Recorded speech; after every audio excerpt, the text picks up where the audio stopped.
I'm Greg Bond. I live in Winding River Plantation, which is in Bolivia. My wife and I, Pam, have been here about 5 years, and I immediately got hooked up with the Cape Fear Cruisers because I have a couple of classic vehicles. The one I'm going to talk about today is my blue and white 56 Chevrolet. It's a Chevy Belair Sport Coupe. I acquired the car when I was 15 years old. I've owned the car for 53 years. I got it as a car that had no interior, no engine. It started when I asked my father when I was 16 if I could have a car, and he said absolutely not. And I said, could I build one? He goes, okay. So I got this car actually from my brother. He had bought the 56 Chevy about 3 years prior, and he blew up the engine, and he took out the engine and he ended up selling the interior, and I got the car from him for $25, which has a 411 pounds of traction rear end and basically a rolling body, and it needed work, so that became my project. So when I was 15 and a couple of months into my 16th year, I spent building the car. I decided at the time to put the biggest small block motor I could buy for it, which is a 327 365/375 horse, depending on whether it was carbureted or fuel injected. So I bought the short block, which is the block with pistons, cam, etc., from the local Chevrolet dealer for $280 delivered to my house. And then I bought the fuel injection, the biggest cylinder heads you could put on it, the fuel injection heads, and proceeded to build the car myself. The Z28 Camaro had just come out at the time, so I put the Z28 302 Z28 Camaro intake manifold and carburetor on it, and it had headers, and I had the heads milled 30 thousandths. So it had, from the factory, it had 11-to-1 compression, and mine had about 12 to 12.5-to-1 compression. So it's got the big 202 fuel injection head valves in the heads.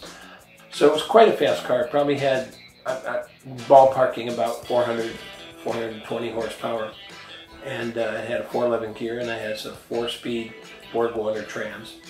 I bet you got in a little bit of trouble once you started driving that. I did get in a little bit of trouble driving the car originally, but the car was, at the time, was all primered and did not look pretty, and unlike what you're seeing today, but it was very fast, and I would win some races and people would want to know what the heck was going on with this car, you know. So that was kind of fun.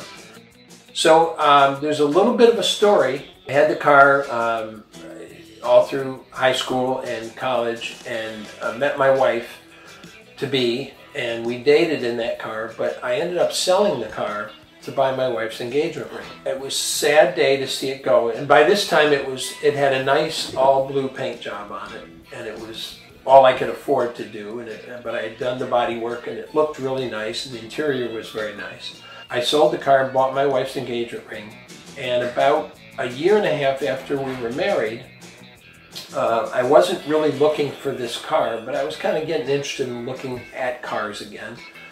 My brother told me about an ad in the Detroit News, and he goes, "This car sounds like your car." So I called the person up, and within 30 seconds, he knew I had built the car, and I knew that it was my car.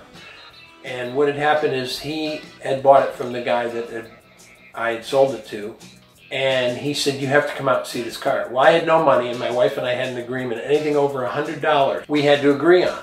I had sold the car for $1,800, and about 4 years later, I got in contact with this guy on a Sunday morning, and I went out there with no intention to buy the car, but just to see it. And he was asking $6,000 the car, but it had a beautiful, beautiful paint job, which is exactly what's on the car today. So the paint job that you see on the car is from 1984. I told the guy, I said, I can't afford to buy this. So he negotiated down with me on the price, and I called my parents and asked if I could borrow the money. And they had seen me build the car, so they said, okay. My wife had no knowledge that I was buying this car. My brother and I gave him $100, Came back the next day, bought the car, and then I had to face my wife that afternoon. And because we had dated in that car, because she knew the history, because it was the car that I had built, she said, okay. So the interesting part of the story is that I wasn't looking to get it back. It was fate, it was destiny. So except for the little 4-year period, I've owned the car 53 years. Exactly as I had built it, except for the beautiful paint job. Yeah, she was definitely meant to be with you. Yep, the car was meant to be with me. The club is fantastic. I went to the Halloween show down in the riverfront area the first year, and that's when I joined.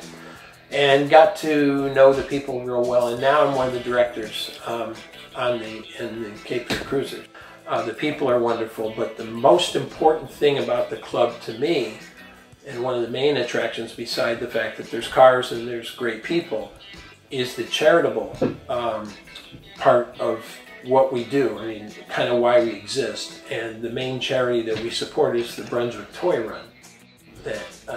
My wife and I, we walk the kids through Walmart every year and get very involved. And I think that that's just a tremendous charity. There are some other smaller charities that we donate to as the car club, but that's the main one. And it's just, it's probably one of the most fulfilling things that you can do.